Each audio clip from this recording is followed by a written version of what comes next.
Hi friends, welcome to our channel. இப்போ சடனாக பார்த்தீங்கன்னா நிறைய ட்ரெயினுங்கெல்லாம் கேன்சல்ன்றாங்க. இது கவர்மெண்ட் ஸ்டேஷனில் எழுதி ஒட்டியிருக்கிறாங்க.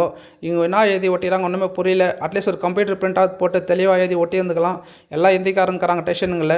அவங்கள கேட்டாலும் கம்யூனிகேஷன் ப்ராப்ளம் வருது. சடனாக இந்த பேசஞ்சருங்கெல்லாம் அதிகமான ட்ரெயினுக்கு வந்து கேன்சல் பண்ணுறாங்க. நாங்கள் பெங்களூர்ந்து வந்துன்னு இருந்தோன்னு பார்த்தா பங்கார்பேட்டை ட்ரெயின் லாஸ்ட்டு மாறிக்கப்போ போகாதுன்றாங்க. ஏன்னு போய் ஸ்டேஷன் மாஸ்டர் பங்கார்பேட்டில் கேட்டோம். அவங்க என்னன்றாங்க, எனக்கு வந்து உப்ளியிலேருந்து வர்ற ரிப்போர்ட் இது, எங்களுக்கு ஒன்றும் தெரியாது, அவங்க தான் முடிவு பண்ணுறது ட்ரெயின் கேன்சல்ன்ட்டு. மாரிக்குப்பம் ட்ரெயின் மட்டும் கேன்சல் ஆகுது, மீதி ட்ரெயினெல்லாம் ஓடுது. அதே ட்ராக்கில் பார்த்தீங்கன்னா பிருந்தாவனம், லால்பாக், டபுள் டக்கர், ஏன் வந்தே பாரத் கேன்சல் பண்ணுறது அதெல்லாம் பண்ண மாட்டாங்க. அந்த எக்ஸ்பிரஸ் எல்லாம் போகும். ஏழைகள் போகிற பேசஞ்சர் மட்டும் கேன்சலு. பங்கார்பேட்டுக்கு மட்டும் வந்து ஸ்டாப் பண்ணிடுது. பெங்களூர்லேருந்து ஏர்போர்ட்லேருந்து வந்தாங்க. பங்கார்பேட் லாஸ்ட்டுன்ட்டாங்க. ஏன்னு தெரில, பங்கார்பேட்டில் ட்ரெயின் பஞ்சர் ஆகிடுச்சான்னு தெரில. ஸ்டெப்னி மாற்றி பங்கார்பேட்டில் எடுக்கிறாங்களான்னு தெரில. ஆனால் இப்போ கேஜிஎஃப் போகாதுங்களா, மாரிக்குப்போ போகாதுன்றாங்க. சரி, நாங்கள் கேட்கலான்னு போயிருந்தோம், வீடியோ எடுக்கல. சரி, எல்லாம் இறங்கி போயிட்டாங்க.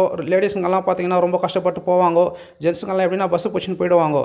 பர்டிகுலராக பார்த்தீங்கன்னா பேசஞ்சர் யூஸ் பண்ணுற பேசஞ்சர் ட்ரெயின் மட்டும் கேன்சல், பணக்கார் யூஸ் பண்ணுற எக்ஸ்பிரஸுங்கெல்லாம் இருக்குது. இது என்ன விஷயம்னு தெரில. இது கேட்குறதுக்கு யாரும் ஆள் இல்லை. பர்டிகுலராக பார்த்தீங்கன்னா கேஜிஎஃப் ட்ரெயின் மட்டும் கேன்சல் பண்ணுறாங்க, மாரிக்குப்போ ட்ரெயின் மட்டும். அதே மாதிரி 5 மணி ட்ரெயின் HL காலையில் போய்ட்டு HL ட்ரெயினில் வருவாங்க. அவங்க பார்த்தீங்கன்னா HLலேருந்து பங்கார்பேட்டைக்கும் அந்த பிருந்தாவனத்தில் வருவாங்க, இல்லை 5 மணி ட்ரெயினில் வருவாங்க. சடனாக பார்த்தா ட்ரெயின் கேன்சல்ன்றாங்க. அவங்க என்ன பண்ணுறாங்க, கவர்மெண்ட் எம்ப்ளாய், HL எம்ப்ளாய் பஸ்ஸை பிடிச்சி ட்ரெயினை பிடிச்சின்னு வந்துடுறாங்க. ஏன் ஒரு 10 பேர் HL எம்ப்ளாய் சேர்ந்து போய்ட்டு கேட்கலாம், ஏன் ட்ரெயின் கேன்சல் பண்ணுறீங்க, பெங்களூர்லேருந்து பங்கார்பேட்டைக்கும் வருது, கேஜிஎஃப் போகிறதுக்கு என்ன ப்ராப்ளமு அப்படின்னு கேட்கலாம். யாரும் கேட்குறதில்ல. நம்ம வீட்டுக்கு போய் சேர்ந்தால் போதும், நம்ம நல்லா இருந்தால் போதும், எல்லா வீட்டுக்கு சேர்ந்து விடையாந்துடுறாங்க. நாலு போக்கில் ஃப்யூச்சரில் பங்கார்பேட்டில் எல்லா ட்ரெயின் எடுக்கிறோம், கேஜிஎஃப் ட்ரெயின் போவாதுன்னு சொல்லிட்டா ஃப்யூச்சரில் நம்ம ஆளுங்க போய்ட்டு பங்கார்பேட்டோட போய் ஏறிக்குவாங்களே தவிர கேட்க மாட்டாங்க, போராட்டம் பண்ண மாட்டாங்க. அந்த நிலைமை தான் ஆகும். மைன்ஸ் 3 அப்போது கேஜிஎஃப் போகிற ட்ரெயின்லாம் ஸ்டாப் பண்ணலாம், பங்கார்பேட்டில் எடுக்கலான்னு பிளான் போட்டாங்க.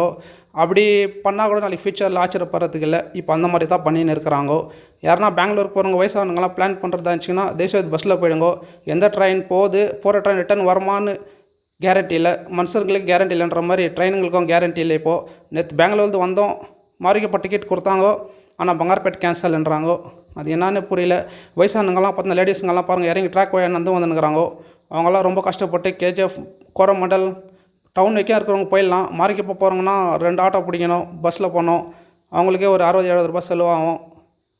சடனாக பார்த்தா இந்த ட்ரெயின்கெல்லாம் கேன்சல்றாங்க. வயசானவங்க ஒரு ஆயா வந்து அவங்க பேரன் கையை பிடிச்சின்னு வந்துன்னுக்குறாங்க. ஜல்லியில் பார்த்தீங்கன்னா பெங்களூர்லேருந்து ட்ரெயின் வருது, கேஜிஎஃப் அட்லீஸ்ட் விடலாம், பங்கார்பேட்டை லாஸ்ட் அதே டைமிங் பங்கார்பேட்டிலேருந்து எடுக்கிறோன்றாங்க. அது ஏன்னு தெரில. நம்ம என்ன போய் கேட்டால் எல்லாம் ஹிந்திக்காரங்களாம் இருக்கிறாங்க. நம்ம ஊரில் கேட்குறதுக்கும் ஆள் இல்லை. இது எங்கே போய் முடியும்னு தெரில.